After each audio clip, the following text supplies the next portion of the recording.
আমরা নতুন ধারার রাজনীতি করতে এসেছি, আমরা নতুন ধরনের রাজনীতি করতে এসেছি। আমরা এমন ধরনের রাজনীতি করব যাতে দেশের তরুণেরা আবার রাজনীতি বিমুখ না হয়ে পড়ে, যাতে বাংলাদেশের প্রত্যেকটা নাগরিক রাজনীতিতে সক্রিয়ভাবে অংশগ্রহণ করতে পারে। আমরা যে জোয়ার দেখে এসেছি, বাংলাদেশের প্রায় প্রত্যেকটা জেলায় তরুণেরা বিপুল উৎসাহ উদ্দীপনা নিয়ে আমাদের সাথে যুক্ত হয়েছেন।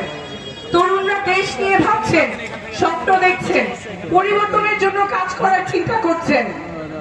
একটা প্রজন্মগত রূপান্তর ঘটে গেছে।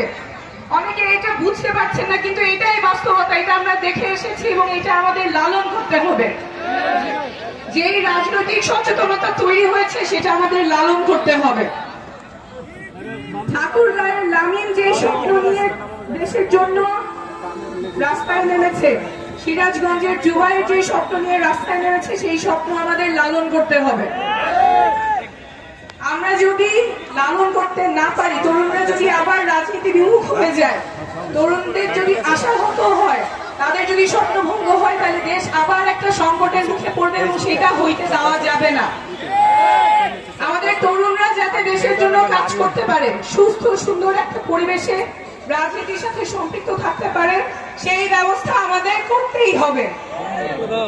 সাথে সাথে আমাদের এমন রাজনীতি করতে হবে, এমন রাজনীতি আমরা করব যাতে করে রাজশাহীর মধু রবিদাস দিদির যে ছেলে অনার্স পাশ করার পরে বেকার বসে আছে এবং মধু দিদি চিন্তা করতেছে কিভাবে তার ছেলে একটা চাকরি পাবে, সেই চিন্তা যাতে তার করতে না হয়, সকলের কর্মসংস্থান যাতে নিশ্চিত হয়।